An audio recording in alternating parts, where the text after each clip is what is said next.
In the YouTube algorithm, the people are represented by three separate yet equally important groups: the one that creates, the one that views, and the one that just can't help but react. Under Title 17, I am a member of an elite squad, also known as the Special Viewers Unit.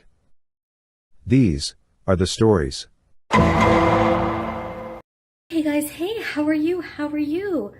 Welcome to your first class experience on the Titanic. The year is 1912. I have some expensive champagne that I'm about to crack open. We're going to have a wonderful meal. So let's crack this baby open and follow me to D-Deck for some fine dining. Does anyone know who this is? I can totally do this because I'm first class and I know how to open champagne.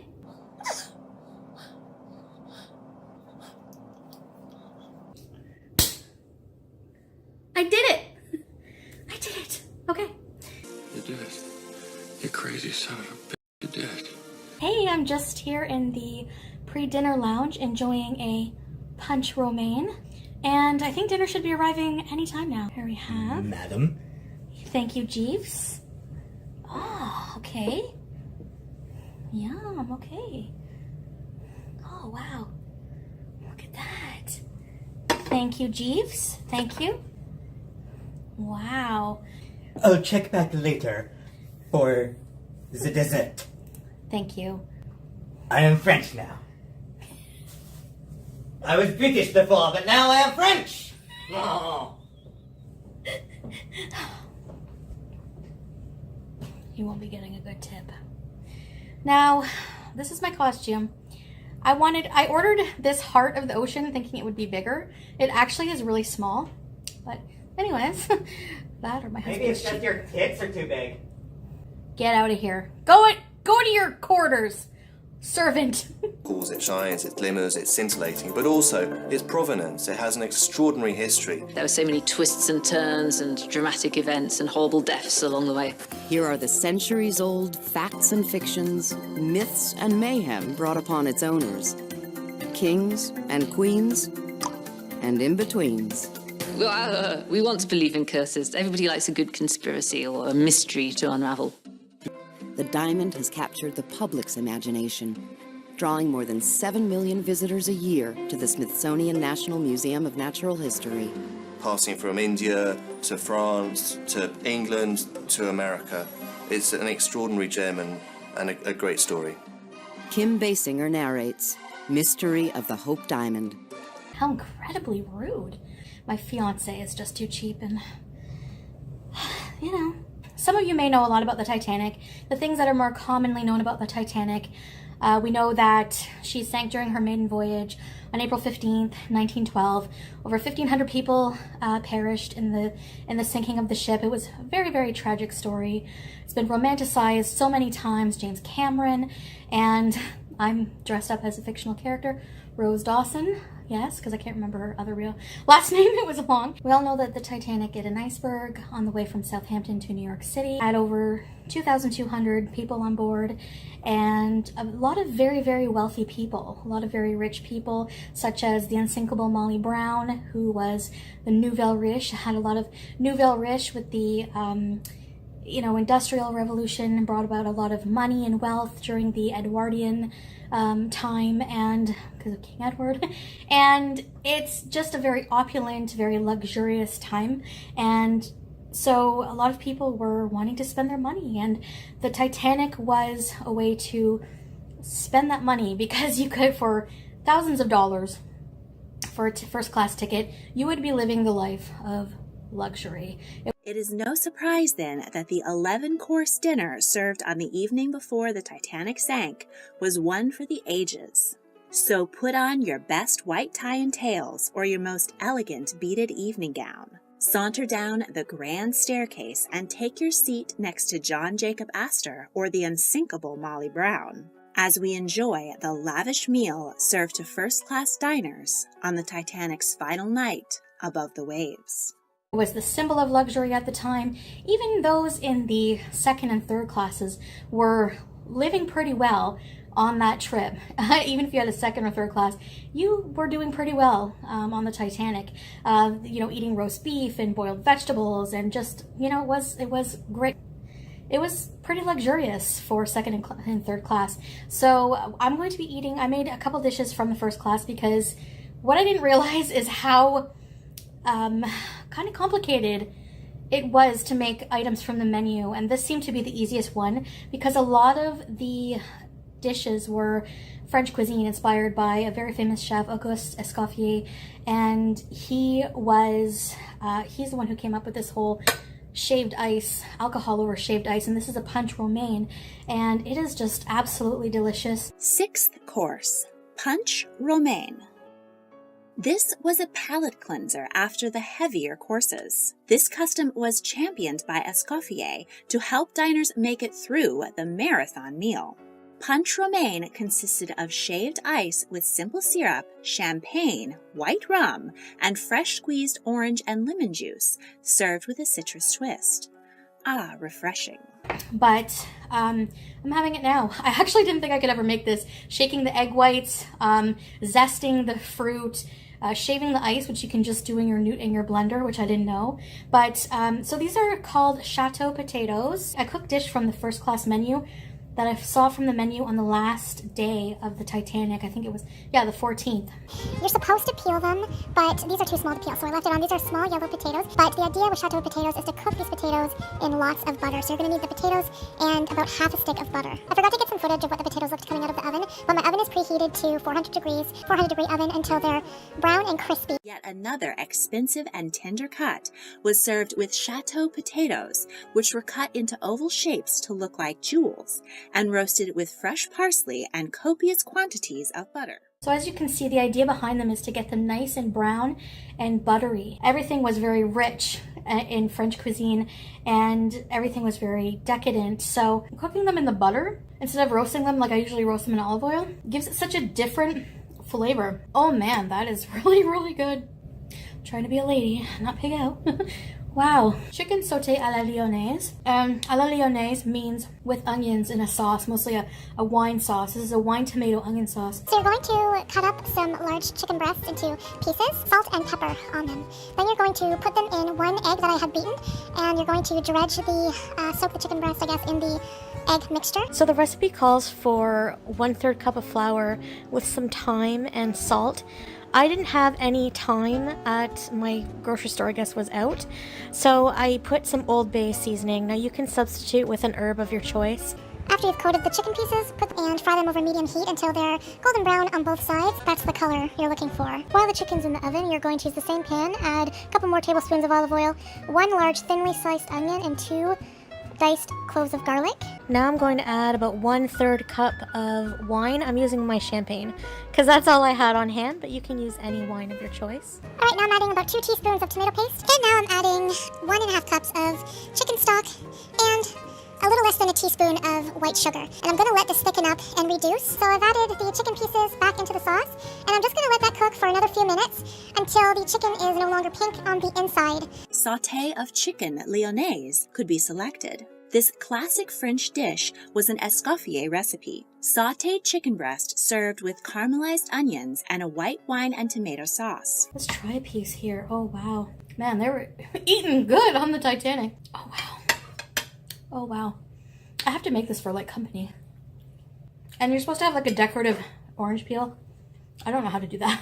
So if you were lucky enough to be in first class, you had, of course, on the Titanic, the creme de la creme of fine dining. You still ate well in second and third, like I said, but it was more basic. The first class was so luxurious. You had cigar rooms, you had different restaurants on different decks, and dining would take hours sometimes, and there was like 11 courses in first class. It seems like all they would do is eat and drink. So a sample menu here would be, they would start with like hors d'oeuvres, oysters. Fresh oysters were very popular. Caviar, canapes. A glass of champagne launched the meal, along with canapé à la morale, shrimp butter on toast topped with a butter-poached shrimp and a dollop of caviar. Caviar, salt-cured sturgeon eggs, is one of the oldest delicacies in the world. The hors d'oeuvres course also included oysters. This saltwater shellfish has been a common food since ancient humans first reached the coast. Roasted potatoes, jacket potatoes. Foie gras was very popular. Filet mignon, foie gras, filet mignon lily. This chicken was on there, these potatoes. Desserts were different fruits, fresh fruits and cheeses, and chocolate eclairs with cream inside. And I did visit a French bakery, so that's gonna come next. Even the champagne I bought, I was gonna get like a bottle of like Spumante Bambino, but I was like, I'm gonna splurge. It was like 50 bucks for that little bottle of champagne, and it actually is like so good. I feel like I'm in first class. All I need is a lover from third class. The ship will sink. You're certain? Yes.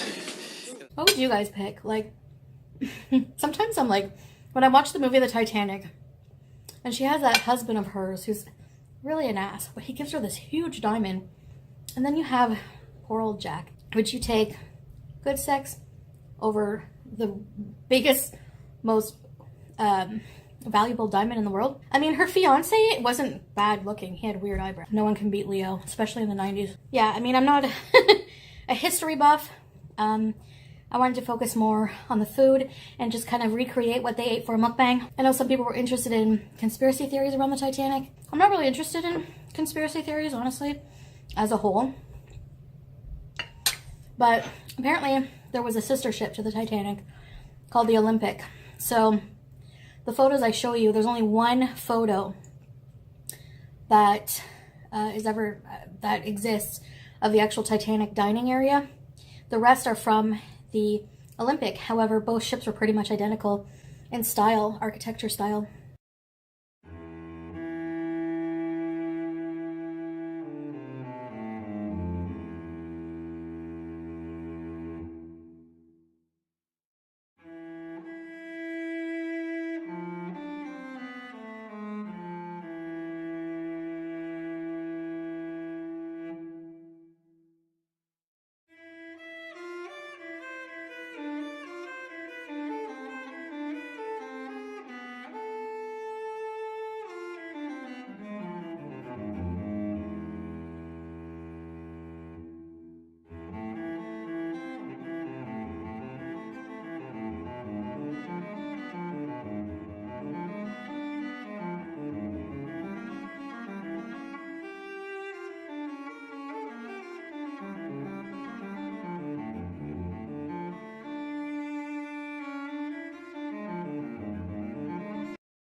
Very neoclassical. They had pillars. It was just very, very decked out and very fancy.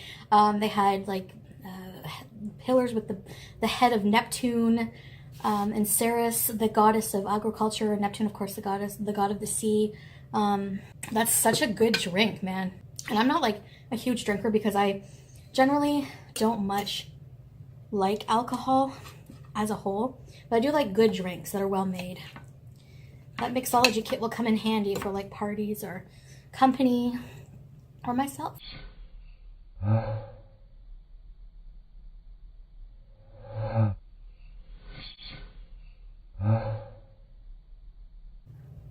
I need to do more French cuisine. French onion soup, coquille Saint-Jacques. I would love to dine like that. Like, just, I haven't been to that fancy of a restaurant where they serve like that many courses. I would love to someday. So yeah, there would be, if we were really in first class, there would be so many, so many more courses than this, just this. And I bet you the portions would be rather small so that you can eat them all. And then after dinner, the men would have brandy and cigars in another room, the smoke room. Women probably gossiped. Cheese course. As a traditional end to French dinners, a course of cheese, fresh fruit, and jam was served. The final course of the night was delivered around 11:30 p.m., and diners would often linger over it, enjoying conversation and drinks well into the night. Cheeses served on the last night of the Titanic include Emmental, more commonly known as Swiss cheese, Edam, a semi-hard cheese from the Netherlands, and Stilton, a strong flavored English blue cheese. Oh, waiter! I'm finished my meal, and I would like my dessert, please. Certainly, madam. I'm back to being British now, if you were wondering. This comes highly recommended from the chef. Ooh, those... Which is you. What are they? Because this is a bit. What are these? Chocolate eclairs. Chocolate eclairs! Excuse me. Well done, madam. It was Jack. Jolly good. It was Jack. Jolly good show, madam. Get out of here, Jeeves. So, like I said, I got these from a French bakery. Oh my god, that bakery was beautiful. Don't worry. These are low in calorie. How else do you think I wear my corset? When I watch footage of them exploring the wreck of the Titanic, I mean, they go inside the vessel and there's the remnants of the grand staircase, and you see the china, the fine china, you see the fancy fireplace, you see the fancy paneling on the walls, and just to think that it just seems so surreal, does it not? Just as all that remains is this ghost of shattered dreams. It was such a dream back in the day. I mean, you know, the Titanic carried tons of Irish immigrants, immigrants from Scandinavia, Great Britain, and you know, it's the ship of dreams. She was traveling to New York. A lot of people wanted to make it in America, and you know, the Titanic was carrying a lot of these people. That's why they called it the ship of dreams. And those who were newly wealthy or the richest people, you could express that as being in first class. And you know, it's just so tragic. And you know, when I would hear them say things like the ship is unsinkable, they were pretty cocky, to the point of them not even having, like, only having what, 20 lifeboats on board, and not even having enough for all of the, I think the lifeboats could carry up to 1,200 passengers, and there was like double that. So that's pretty cocky, you know, and you're just asking for tragedy. You know, Murphy's Law, if something bad can happen, it will, especially if you jinx it like that. And sure enough, it did happen. It's just really too bad and really sad. It's like really messed up. You see like boots underwater, and you just picture like how it was in 1912. They didn't have very much time to enjoy the trip. I mean, I think they set sail on April 10th, 1912, and the ship hit the iceberg at 11:40 on the 14th. And then everything, all of that wealth, all of that fancy decor, the grand staircase, the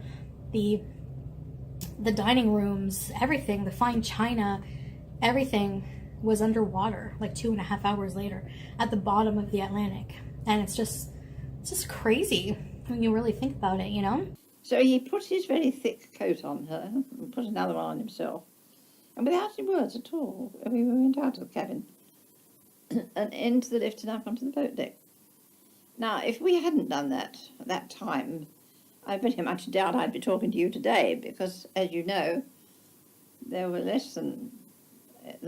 accommodation for less than 800 people in the lifeboats, and she was carrying 2,200. So it was a question as who was there in time to get into one of the all too few lifeboats. Well, they weren't launched very quickly, because at first no one thought anything was going to happen. But my father went away and spoke to an officer, and he said, they are going to launch lifeboats, but you'll all be back on board for breakfast. There wasn't any panic until the lifeboats left, and then there was panic galore. We were down on the ocean. We could hear them running about on the decks and screaming. You can imagine people came up from their cabin, went onto the deck, no lifeboat, tearing around the other side. That's when the panic was there. There wasn't any panic at the time I got in the lifeboat because there weren't enough people up there. And there were enough people there to just get into the lifeboats.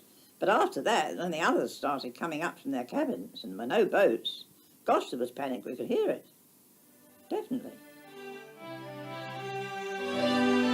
As each lifeboat reached the water, it moved away from the ship, for fear of the suction should she sink.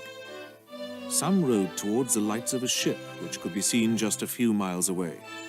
But this ship was never identified and never reached.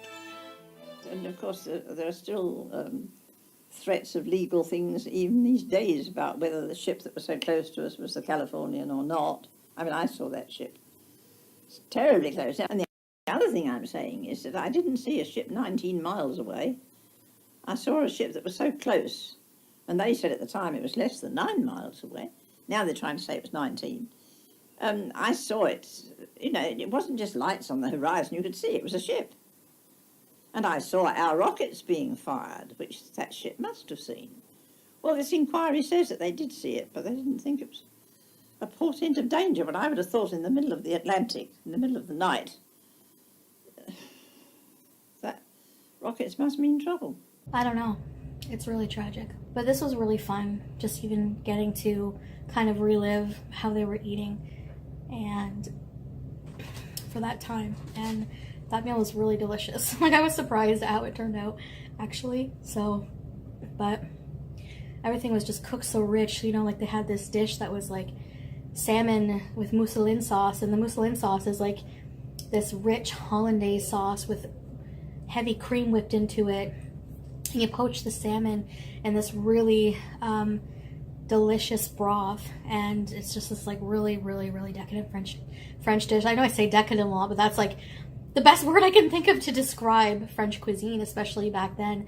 And it was just a very, very prominent display of your wealth, you know? You can afford to eat these lavish dishes. And fresh salmon was poached in basic court bouillon made of white wine and aromatics. It was served with thinly sliced English cucumbers, sprigs of fresh dill, and a rich and creamy mousseline sauce made of butter, egg yolk, lemon, and cream. You know what would be a fun timepiece to do is like Marie Antoinette.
this video's time period is going to be the Roaring 20s. A nice meal prepared by me, inspired by the 1920s. This has turned out, look at this. I mean, this is indeed a prosperity sandwich. Now this flopper has a lot of dancing to do tonight. I gotta do Charleston all over the dance hall. And then I'm gonna go down to the speakeasy and have a few drinks. By far, the biggest unintended consequence of prohibition was the rise of the speakeasy. A speakeasy was an illegal bar during the Prohibition era. The establishments were known by this name because those who knew of one's existence were supposed to speak easy or stay quiet about its location. A speakeasy was typically located in the attic, basement, or back room of another legitimate business. Cafes, soda shops, flower shops, and funeral homes were all known to have housed speakeasies. To enter the speakeasy, one might have to be familiar with a special knock or a secret password. Now, so what we have here to drink, first of all, it would not be the Roaring 20s without some kind of alcohol beverage. Now this is not the highest quality gin for this gin and tonic with fresh lime, but it is a typical drink for the 20s. You know, they had the Prohibition, so a lot of the, and for those of you who don't know, of course, Prohibition is a constitutional ban on alcohol. So whenever you take somebody's alcohol away, they just make more. And unfortunately, a lot of it was cheap, you know, whiskey and gin. Even though alcohol was illegal, it was still finding its way into the public's hands. There were many different sources for the unlawful drinks. In some cases, the alcohol was being produced independently. Beverages such as wine could still be produced in small quantities by each household if the person producing it was not intending to sell it. Some breweries were still open and in business, despite the fact that beer was illegal. These breweries were producing a drink known as near beer, which had extremely low alcohol content and was legal. Many of these breweries were also still producing real beer without the government's knowledge. Medicinal alcohol was also still legal. Therefore, the sale of medicines, elixirs, and tonics increased significantly throughout the Prohibition era. However, most illegal alcohol was arriving in the United States from other countries. Even though alcohol was illegal in the United States, it was not illegal in Canada, Mexico, or the islands in the Caribbean Sea. This alcohol would make its way into the U.S. with the help of bootleggers. Bootlegger is a general term used for anyone who was smuggling alcohol illegally. The term is derived from the notion that a bottle or flask of alcohol would be concealed inside a boot, and thus hidden from the authorities. Most bootleggers would smuggle alcohol from Canada across the border into the U.S. However, there were also many bootleggers bringing in rum and other beverages from Jamaica and other Caribbean islands. The prosperity sandwich is a spin. This version, there's a few different versions, but this version, from what I gather, is a variety of. It's a different take on the brown sandwich. I think it's called the hot brown, from the Brown Hotel in the 1920s, and people would, you know, the Brown Hotel was really popular in the 20s, and they would be partying all night, and instead of having like eggs and toast or whatever, they wanted something different, and of course something more decadent for their guests. So they invented this sandwich, the hot brown, and it's from Louisville, Kentucky. Louisville's Brown Hotel prides itself as one of the finest hotels in the South.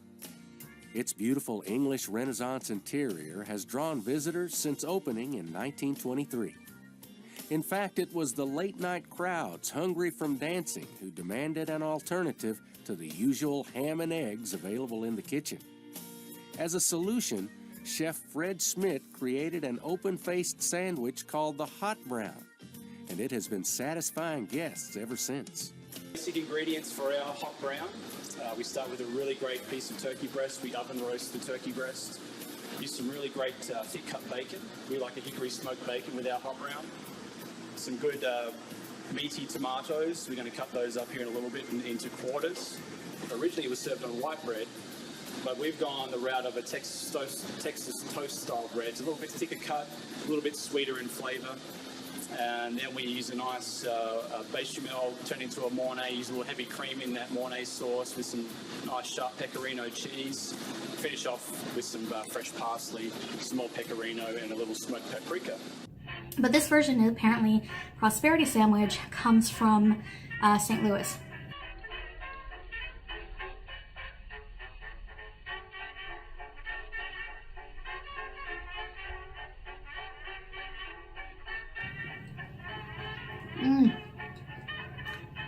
That crunch on the bread from when we boiled it. Oh man. This is one heck of a decadent sandwich. Very rich, that sauce.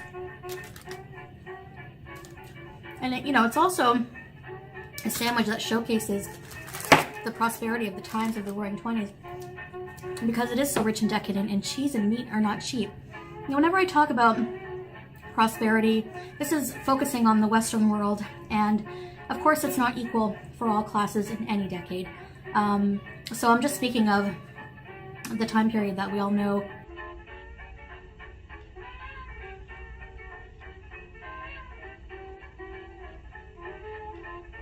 Of course, there's a lot of social change and social turmoil and a lot of things going on. And one of those things was a change in women's role in society. In the 20s, they were finally allowed to vote. And in a way to celebrate and express that newfound freedom as women, and breaking away from that more Victorian, ultra-conservative role of women, the flapper, the modern woman of the 1920s, emerged. And she expressed herself as a more sexual being, less sexually conservative, and wore a lot of makeup, a lot of jewelry, decadent jewelry, low-cut dresses that usually went just below the knee so that their limbs were exposed. And, you know, because Victorian, look at the Victorian era dresses, women were covered head to toe, you know, so. And on top of that, they were dancing, going out and partying all night. They weren't just staying in the home, caring, you know, for their families. A lot of women still were, but the lines were blurred for the role of women in the 20s. Women's lives were changing fast. In 1920, the 19th Amendment had guaranteed women the right to vote. More women than ever before held paying jobs. In the 1920s, young women in particular enjoyed more freedom than young women had ever had before. Women were going to high school in increasing numbers, and many of them were graduating from high school. Women were also going to college in increasing numbers, and they were going to coeducational colleges. They were living away from their families. They were dating. They were engaged in sports activities to an extent that women had never been engaged in sports activities before. They were increasingly throwing off the restraints of an earlier generation. They wore looser clothing instead of being tightly constrained by corsets the way women had been constrained in the 19th century. They cut their hair, they went to speakeasies, they drank bathtub gin, and this is the image we have of the 1920s. We call these young women the flappers. So the 1920s were a very, I mean, you had the emergence of the jazz age, and you had new dances. You know, people were dancing and swing jazz were very popular. The Charleston, the foxtrot, the waltz. Just after World War I ended, and the end of World War I brought huge amount of prosperity to the United States. The economy was at an all-time high. People were loving life. People were celebrating. Moving pictures, radio, new technologies. I mean, there was a ton of different food. Available in the 20s. This one looked and sounded the most appealing to me. I mean, with a name like Prosperity Sandwich, right? Cheers. I'll see you for dessert. Yeah, my last week I got on bench. She laid on me for a little bit, and she seemed to be getting a bit better. That's good. Sorry, Beats. That's not good. You. Goddamn pig. Flopper pig? It's the 1920s, okay? Women are allowed to burp. This is a icebox cake. Pretty easy, but it's just chocolate wafers. You know those crispy chocolate wafers, kind of like Oreo. It looks almost like an Oreo cake. And then you have whipped cream. You just stack it with whipped cream in between, and then you cover it in cream, and these are chocolate shavings. And you just stick it in the fridge overnight, and you have yourself this icebox cake. So let's try this. You wanna try a bite, Pete? No thanks.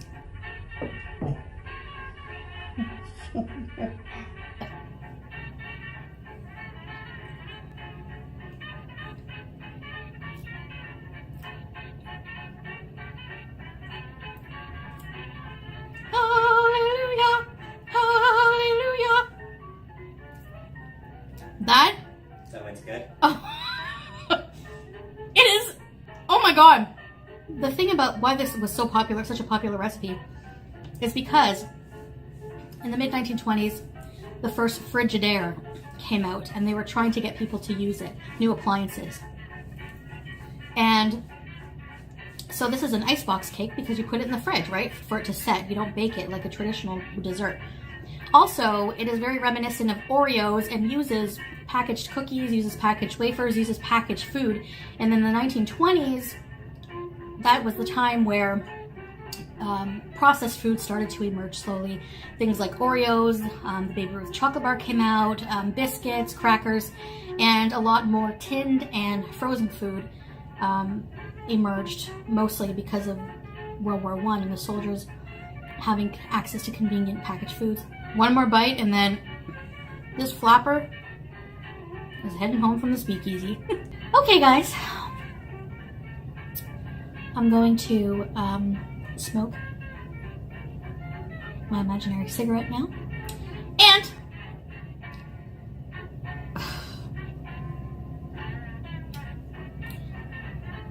probably pass out in a food coma, seriously. Oh man, that was like a really rich, decadent meal, and wow. So, oh, I didn't wear the gloves because they're cutting off my circulation. So,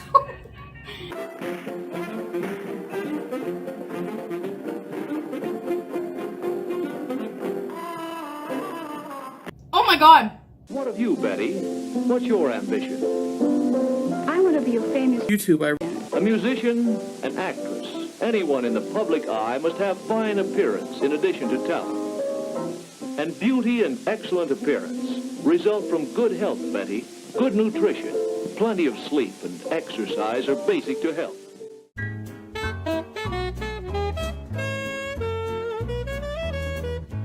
Today, I have something special for you guys. I've been slaving away in the kitchen like a 1950s housewife, and we're gonna go back in time to the 50s and eat like they did in the 1950s. And the 1950s, I guess it's gonna be kind of stereotype kind of video because, you know, stereotypically you would hear that they have a well-balanced meal, you know, glass of milk, a slice of dessert, and, you know, meatloaf or whatever. So I'm going to show you what a typical 50s meal would be like, or what we imagine it to be. I'll get it, Mom. Thanks.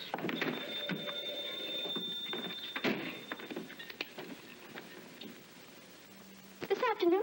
Oh, that's a wonderful idea. What time? Okay, bye. Alright guys, so I'm going to do my best to do it justice. I baked a cake from the box. Betty Crocker, though, who I think was a 1950s housewife, if I'm not mistaken. She's right. I'm Betty Crocker, and I promise you a perfect cake every time you bake. That's right, perfect. You be the judge. Or write General Mills, Minneapolis, Minnesota, and get your money back. Remember, I guarantee a perfect cake every time you bake, cake after cake after cake. And you don't have to bother with fancy icings for any Betty Crocker cake. Who would ask for anything better than chocolate cake and vanilla ice cream with chocolate sauce? Or white cake and chocolate ice cream with marshmallow topping right out of a jar? Hey guys, hey, how are you? Just by Googling, like researching or whatever, what a kind of a typical meal was. I've seen some videos where, you know, they have like a little salad, probably not drenched in creamy cucumber dressing, but hey. And I'm sure the portions were a lot smaller for the women. I'm sure this is like a husband size. So, but I wear the pants in this family, no. I almost went to the door. I'm wearing no pants. I'm in my undies. Almost went to the door like this to get the food. And then I'm like, I better let Pete get this one. All right, sorry. I'm trying to act proper.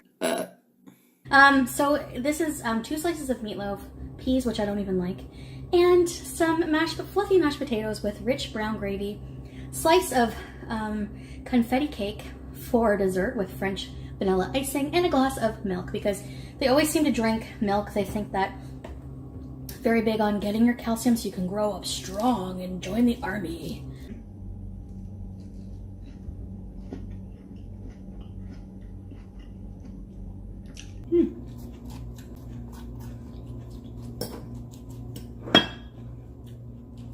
Big part of me misses that whole, like, wishes I could go back. I'm nostalgic for a time I wasn't even born in, but, you know, everyone had a function.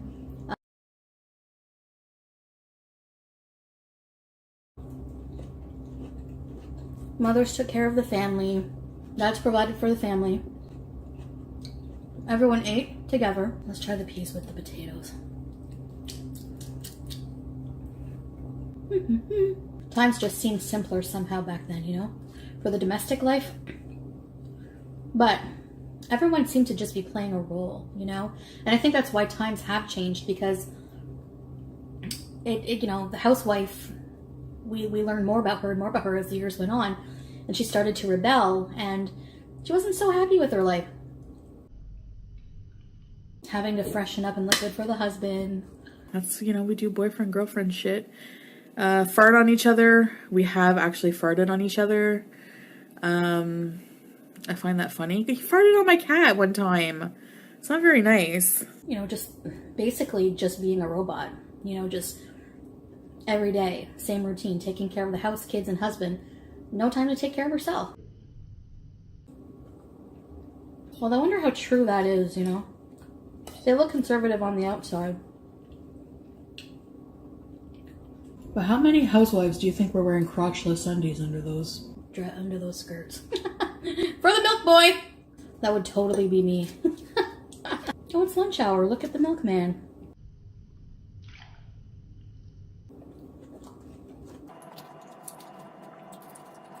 Later. The Eggman's here. The pool boy. If this were the 50s, I'd be having story times like my milkman lover. Jenny thinks that she has the key to popularity, parking in cars with the boys at night. When Jerry brags about taking Ginny out, he learns that she dates all the boys. What about Ginny? Does that make her really popular? Do the boys and girls like her? Is she welcome to join this group?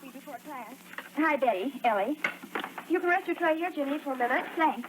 Say, Wally, how's the play coming along? Oh, okay, Jenny. Here, Jenny. No, Thanks, girls Jerry. who park in cars are not really popular.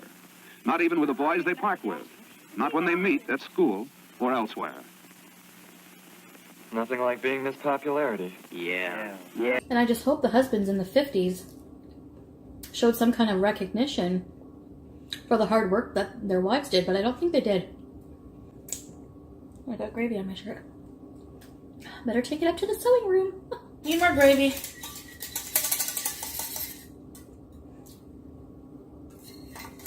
But I love gravy.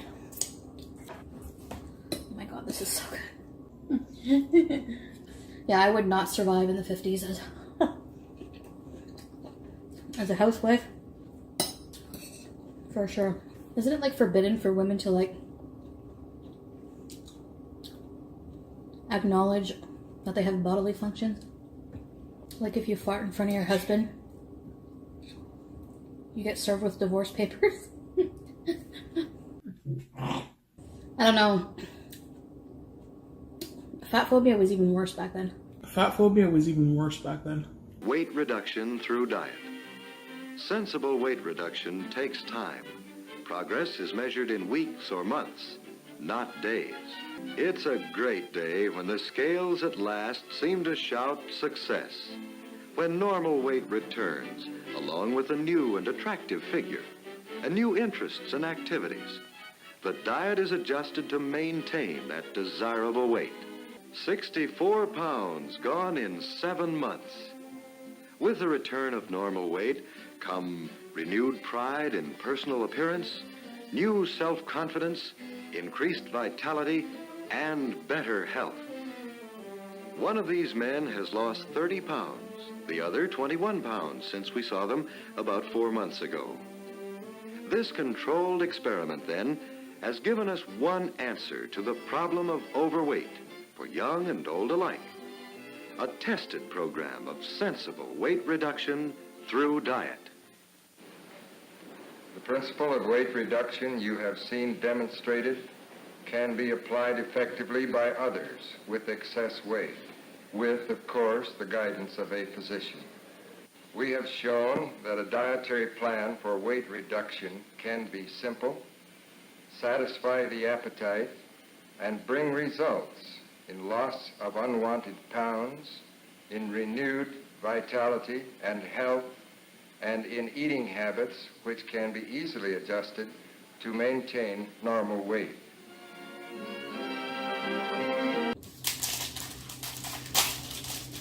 Yeah, the cake is... I'm just put a piece of cake for my video, but it's still cooling off, kind of. I have to ice it. Excuse me. You pig. You're gonna say hi to the people? Bye, people. I apologize for her. I'm acting like a 50's housewife today. How they ate. Oh, did 50's housewives belch words? If they do, they get divorce papers. Right? Unless their husbands are cool.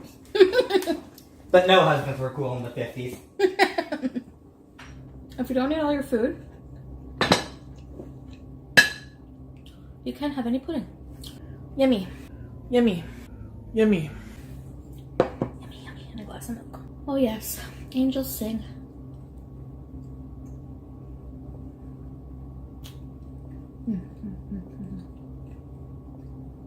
Hark the old angels sing. Thank you for joining me for dinner, and I'll see you in the next video. Bye guys. In all society, at all ages, we know that people are going to talk about other people. Unfortunately, our faults are often more discussed than our good points. And sometimes our good points are completely hidden by our faults. But perhaps worst of all is our own disappointment in ourselves.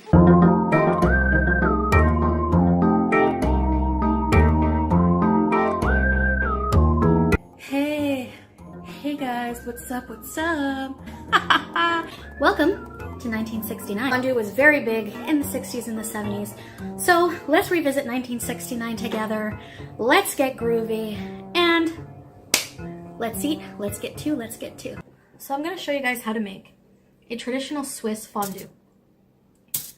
Because fondue originated, it's a Swiss dish and it goes back centuries. But it became popular in the United States. This is all for dipping, by the way. In the 60s and 70s, people were having these fondue parties. So it became popularized in that era, and that's why we're having a fondue party today. I don't have pot brownies. That would have been a good, of course, for this. Probably more like acid brownies for this time period, honestly. But we'll get into some chat. So while this is cooking, 1969, I chose that year because it kind of, I mean, it almost defines the decade, really. You had the whole hippie counterculture movement. Some great music came out, like some great songs. That song by the Zombies, Time of the Season, it's the one that's like, it's the time of the season when love runs high. In this time, give it to me easy and let me try with pleasure hands. And my favorite song ever, classic Space Oddity by David Bowie. This is ground control to Major Tom. You really made the grade. And the papers want to know whose shirt you wear. And it's time to leave the capsule if you dare. Well, love,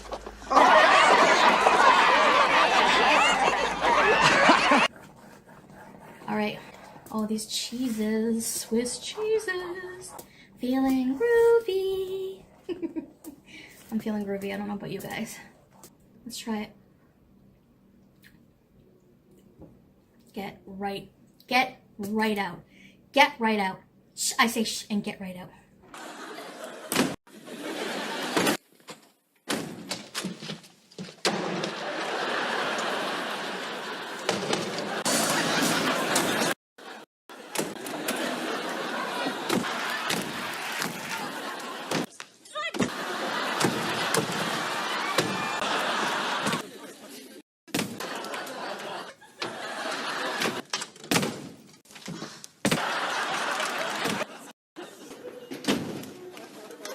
What was she talking about? Oh my god, that flavor.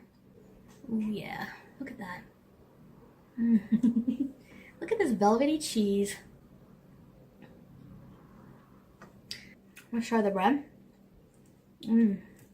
Soft. It might fall off. It's so soft and fresh. All right. Oh my god, this is gonna be hot.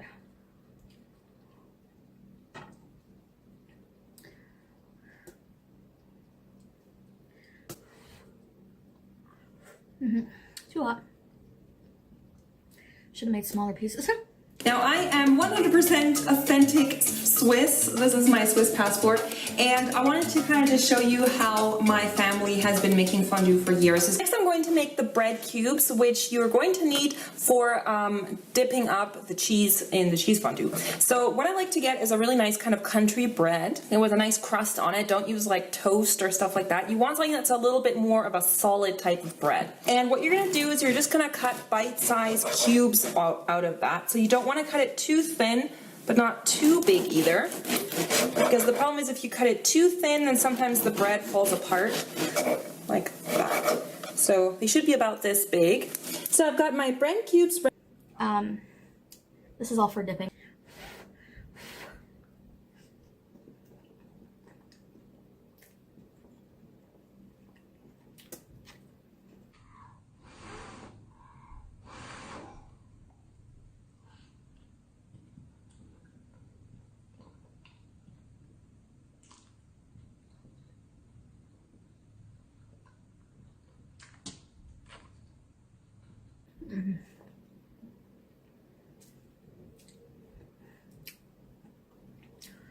I forgot my napkins over there, but I'm not going to get them. I'm too tipsy.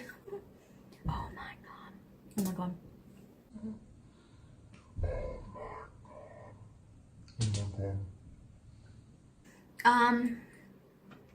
1969, so such a huge year. You had the Apollo 11 moon landing, Neil Armstrong landing, first moonwalk ever. I know some people conspire that the moon landing never happened. I think it did. Wow, that's a big step. What's that? Ooh, it's windy. What's that saying? That's a big step for mankind. That fake Neil Armstrong crap. Ooh, look how big that step is. I don't think I can step it. Anyways. One small step for man, one giant leap for mankind. Yeah, one small step for man, one giant leap for mankind. Y'all know moon landing ain't real. Shh. Anyways. Okay, I just checked. Getting back up to that first step. That hasn't collapsed too far. Neil went down first, and he did things, and I could see him through the window.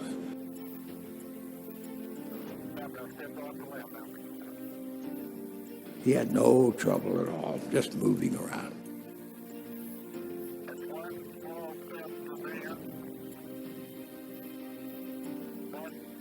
Giant leap for mankind. Here, men from the planet Earth, first set foot upon the moon. July 1969, AD. Walking was relatively easy.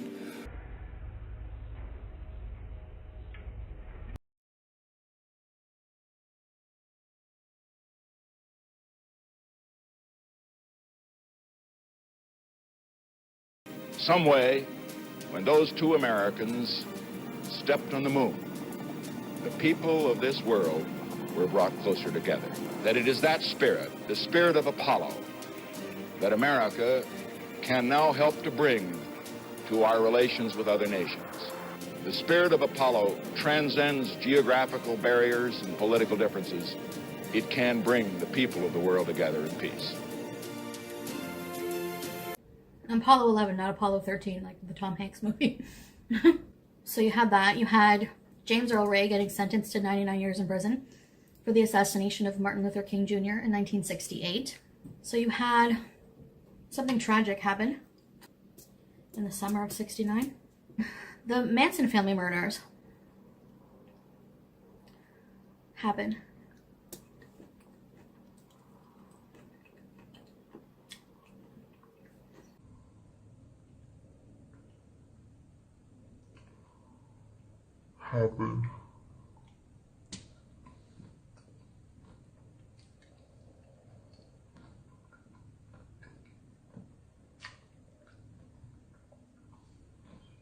The murder, devastating murder of Sharon Tate. She was married to Roman Polanski at the time, and he was away on business. A few other people were murdered as well. I think Abigail Folger Harris to the Folgers Coffee Company was murdered. That just like shocked the nation. Rona Barrett showed up, and I wondered what was she doing there, because she did a gossip segment on Eyewitness News at the time. Miss Rona, what are you doing here? And she said, don't you know who lives here? This is Roman Polanski's house. And then it was just like a collective shock. We knew we were in a story that was a lot bigger than we thought. Wyman recalls standing at that gate all day. The details began trickling out. 5 dead, including Sharon Tate, pregnant wife of Roman Polanski. Even more shocking, how they were killed. Brutally shot or stabbed. 169 stab wounds between the 5. The next night in Silver Lake, Rosemary and Lino LaBianca, random, horribly unlucky victims, killed almost the same brutal way. Believe me, if I started people, there'd be none of you left. So you had that happen. You had Woodstock, peace and love, right? You had the hippie movement, Flower Child. You had this movement of people who were just protesting. You had right smack in the middle of the Vietnam War, a war that claimed so many lives and lasted a long time. I think it started, what, in the 50s and lasted till the mid-70s, if I'm not mistaken. You know, hippies were peacefully protesting. They were protesting protesting the war. A lot of other social unrest going on.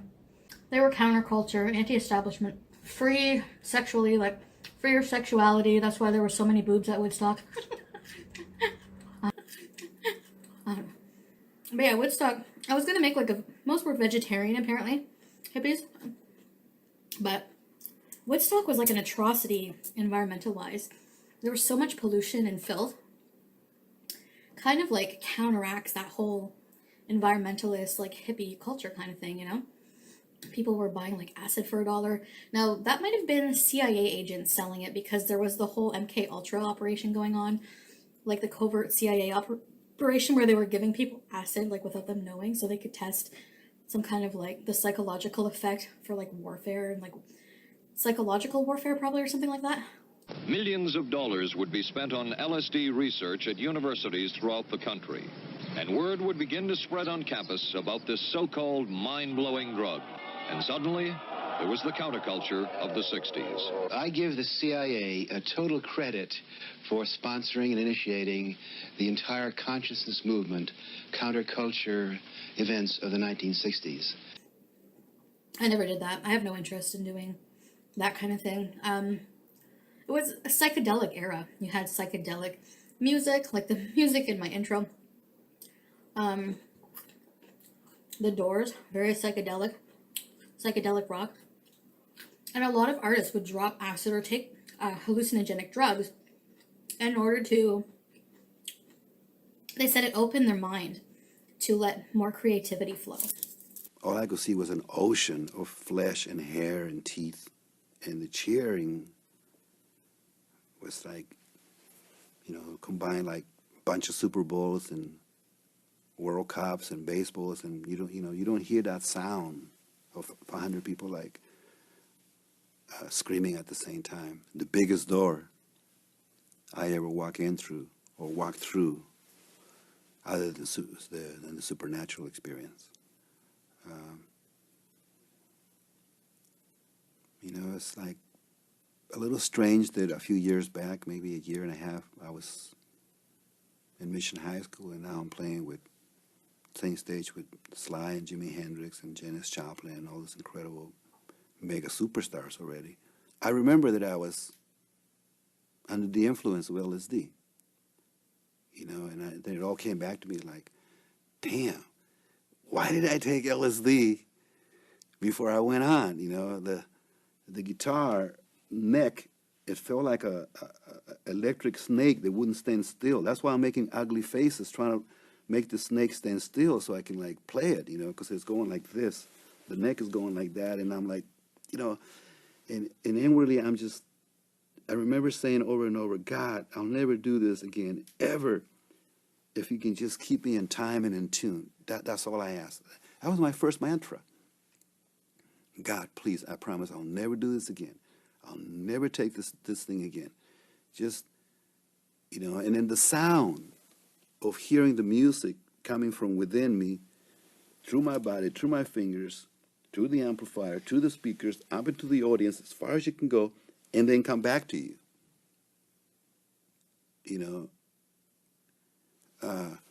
It was a scary thing. I thought we were going to go on like 12 hours later, so that I would be cool, and it was like, okay, now, I already drink a lot of water, I pee it out, now I can do this, and I'm not, everything's not so amoeba, liquidy, all discombobulated, I don't recommend it for anybody, to go on stage high on LSD trying to perform or present your music. But by God's grace, the performance that they got from Soul Sacrifice was very electric.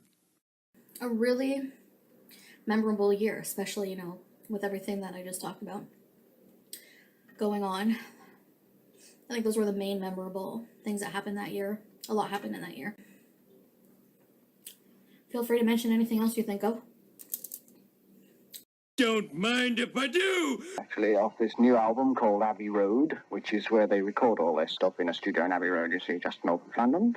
And I went along there with my tape recorder, and I opened the door, and I say, at the moment, what are you devoting energy to, Johnny? At the moment, I'm devoting most of my energy to the Beatles LP forthcoming. Have you decided a title for it? Yeah. Yes, Abbey Road, it is called. Is it? Abbey Road, but Beatles.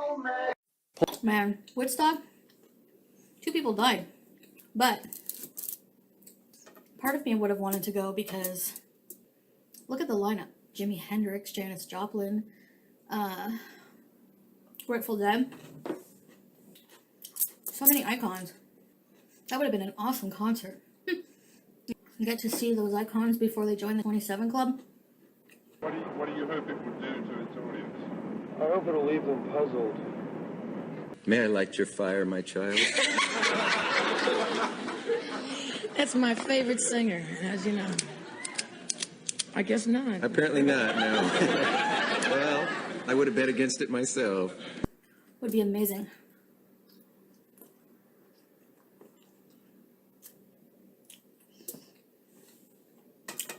Ow.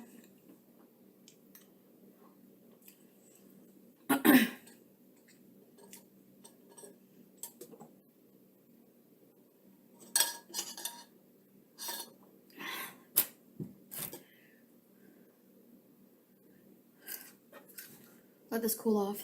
Burnt my lip earlier. Excuse me.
Boy, you've got to prove your love to me, yeah. Uh-oh, don't look. Foodie beauty. Where?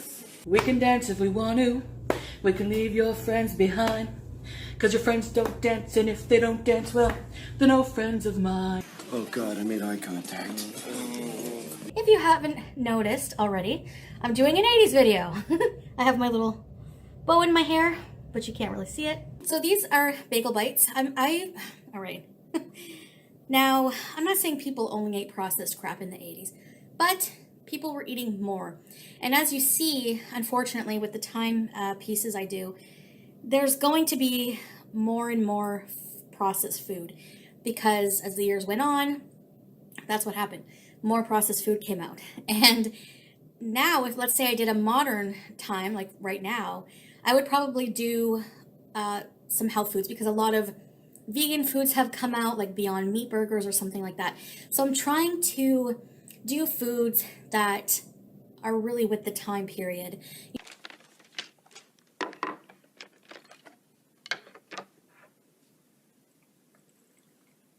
What's that? Sushi. Sushi? Rice, raw fish, and seaweed. You won't accept a guy's tongue in your mouth and you're gonna eat that? Can I eat?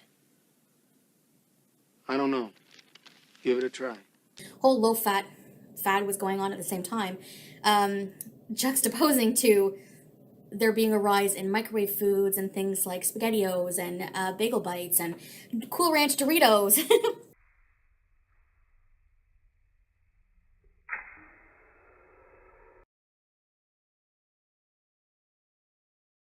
And to wash it all down, another thing that came out in the 80s was Diet Coke.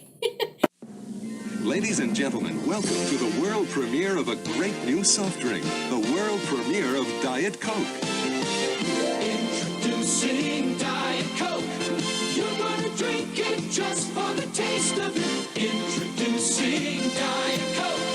This is the one from Coca-Cola. Critical the taste with just 1 calorie. Just for the taste of it. Diet Coke. So, and these are foods I remember eating as a kid, and a lot of you may find this nostalgic as well. So bagel bites, I remember those apparently came out in the 80s. Cool Ranch Doritos as well, and SpaghettiOs. It's alphabet-shaped pasta. You know, so. I was born in 1984.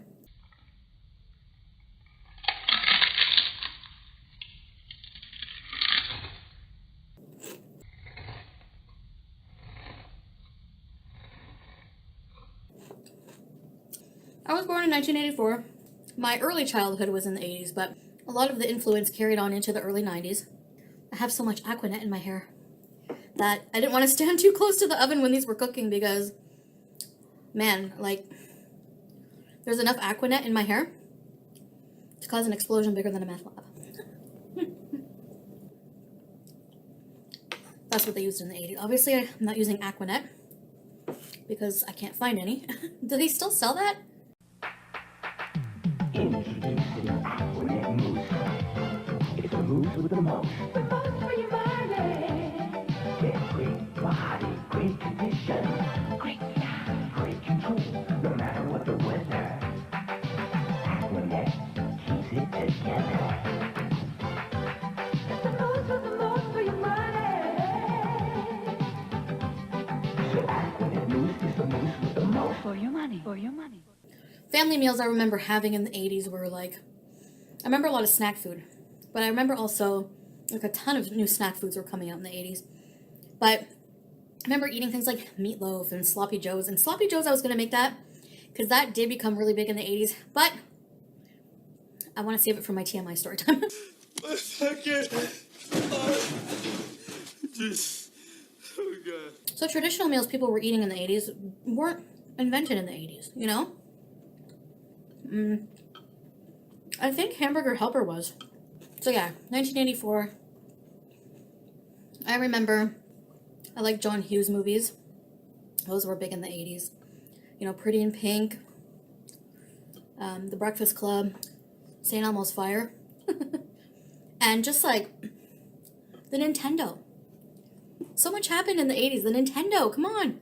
The original Nintendo. I remember playing that when Super Mario 3 came out. Mario! Mario! Mario!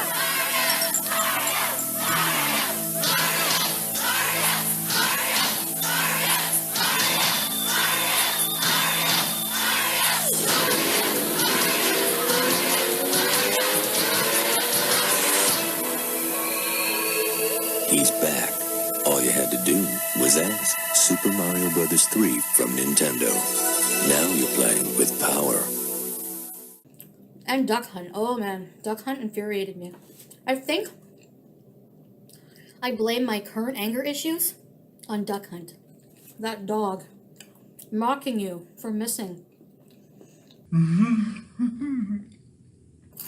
The 80s, of course, like any decade, had a dark side.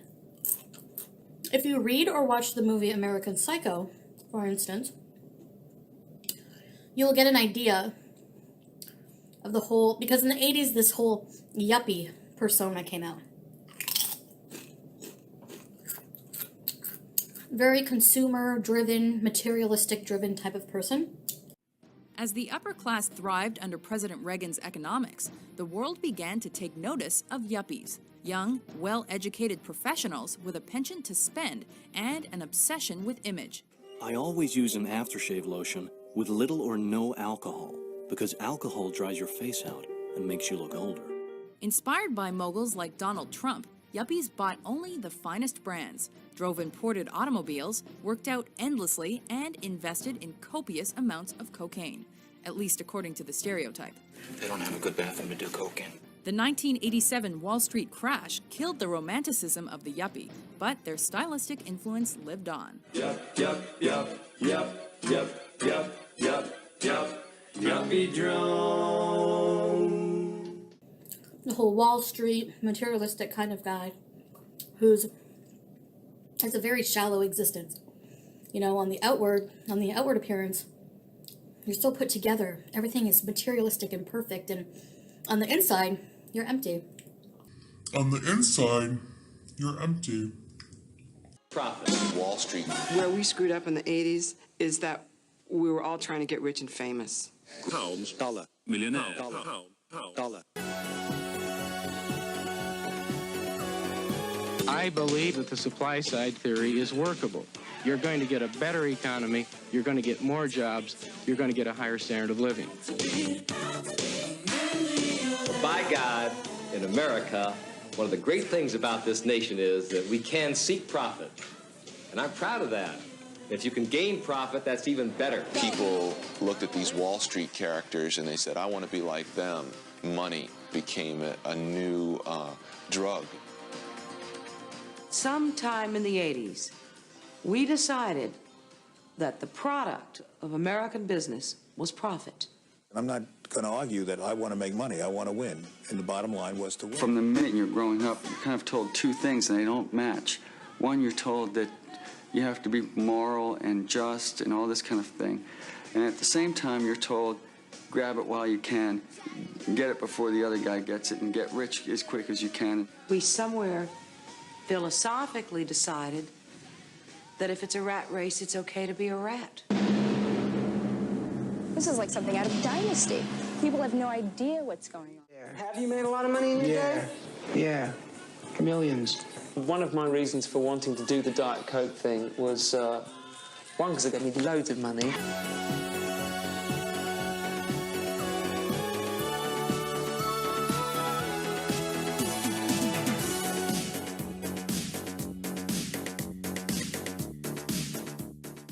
I mean, I wouldn't mind being like, a rock star or nothing.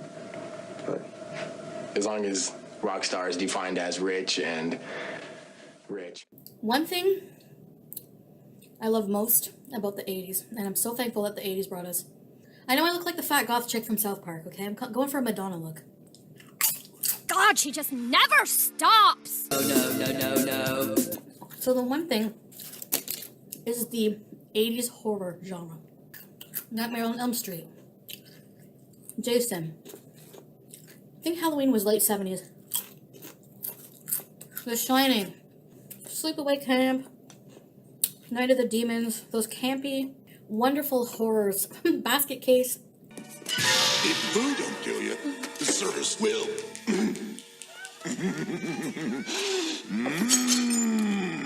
The usual. Rick, you little meatball. I love soul food.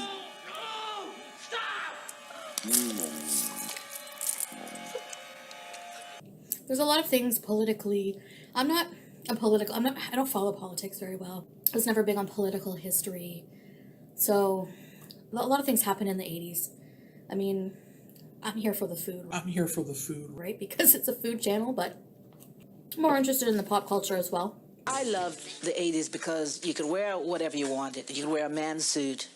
You could be as conservative as you wanted, or you could be as funky as you wanted. The music. I love 80s music. Grew up listening to Appetite for Destruction, Guns N' Roses. But the thing I remember most is stealing. My mom had like a CD cabinet in the wall unit. And I used to comb through them, listen to them. And I took her Immaculate Collection, Madonna Immaculate Collection, and took it to my room. I don't think she ever saw it again. I used to lock myself in my room and just play it and make my own little music videos. Because you can't think of the 80s without thinking of Madonna. I mean, she had her whole own 80s style going on. She was very sexual. And as a kid, you're very curious about that kind of thing. I remember when she came out with her sex book. I think it was just called Sex. And bookstores were still a thing. And behind the counter, wrapped in shiny foil, was this Madonna book, Sex. And what I would have given to be able to get my hands on that as a curious growing person. As a curious growing sexual being. But now that I'm an adult, I don't think I've seen it. I've always idolized her and Tiffany. I think we're alone now. Cyndi Lauper. Duran Duran was my favorite. Tears for Fears. One of my biggest favorites. Aha, Take On Me, another iconic one. Doing these videos are super fun because I get to go back and just go back in time. Immerse myself for like a whole day. Alphabets! You ever try to spell things out? I was just too hungry to worry about it. I never played with my food because I was too busy eating it. I would never disrespect food that way. Diet Coke. Wash it all down. Yeah, in the 80s, a lot of fad diets emerged. I think that's where fad dieting emerged from, in the 80s. And they were focused a lot on low fat. Nowadays, we're focused on low sugar, low carb. But they were low fat. And so that, Diet Coke would become popular because 0-calorie beverage. Fad dieting was a thing. Let's face it, you never felt that great after eating a box of cookies, did you? During, yes, but afterwards you always realized it just wasn't worth it. Nothing changed except your waistline and your self-esteem. Your waistline went up and your self-esteem went down. I'm really glad that you guys enjoy these, and thank you for coming on this time trip with me back to the 80s and for having lunch with me.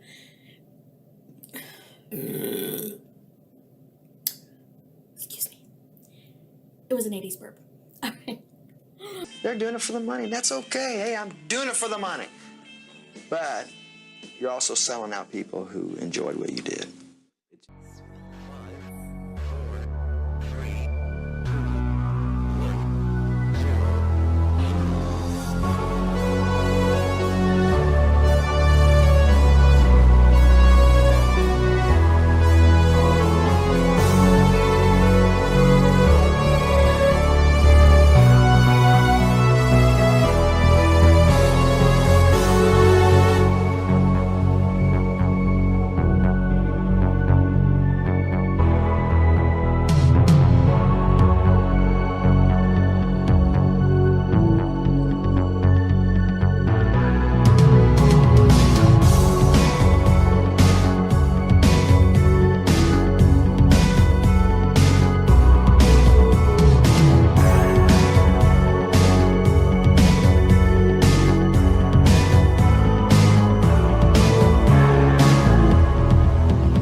you.